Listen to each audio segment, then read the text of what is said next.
دوستان محترم، اللہ تعالیٰ کا بے پناہ احسان ہے کہ اللہ تعالیٰ نے ہم سب کو اپنی یاد میں جمع فرما دیا اور ہماری زبانیں ذکر خدا اور ذکر مصطفیٰ سے تر ہو گئے۔ حضور علیہ الصلوۃ والسلام نے ارشاد فرمایا کہ وہ گھر جو اللہ کے ذکر سے آباد ہے اور وہ گھر جس میں اللہ کا ذکر نہیں ہوتا، اس دور کے اندر، وقت کے اندر ہر گھر کے اندر پریشانی ہے، ہر کوئی پریشان ہے، گھروں میں بے برکتی ہے۔ تو اس کی وجہ کیا ہے؟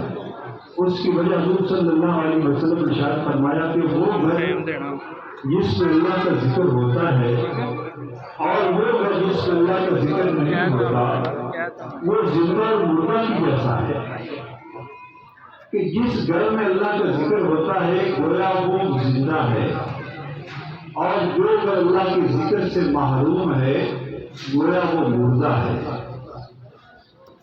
زمین کو پانی نہ ملے تو زمین بنجر ہو جاتی ہے، زمین ویران ہو جاتی ہے، اور اگر دل کو ذکر نہ ملے تو دل ویران ہو جاتے ہیں، دل بنجر ہو جاتے ہیں۔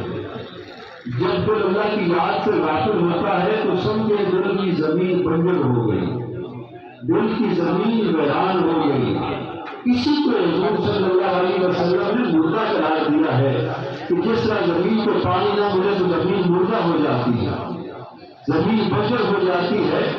تو اسی مثال کی طرح جس دل کو اللہ کی یاد نہ ملے، جو دل اللہ کی یاد سے غافل ہے، جو دل حضور کی محبت سے خالی ہے، وہ دل بھی مردہ ہے۔ تو یہ جو ذکر ہے یہ دلوں کو زندہ کرتا ہے، یہ ایمان کو تازہ کرتا ہے، یہ ایمان کی تجدید کرتا ہے۔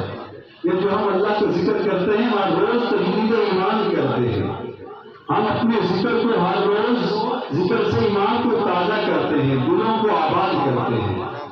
تو اللہ تعالیٰ ہمارے دلوں کو اپنی یاد سے آباد فرمائے، اللہ تعالیٰ ہمارے گھروں کو اللہ کے ذکر سے آباد فرمائے، اور اس ذکر کی چاشنی یہ ہمیں نصیب ہو جائے۔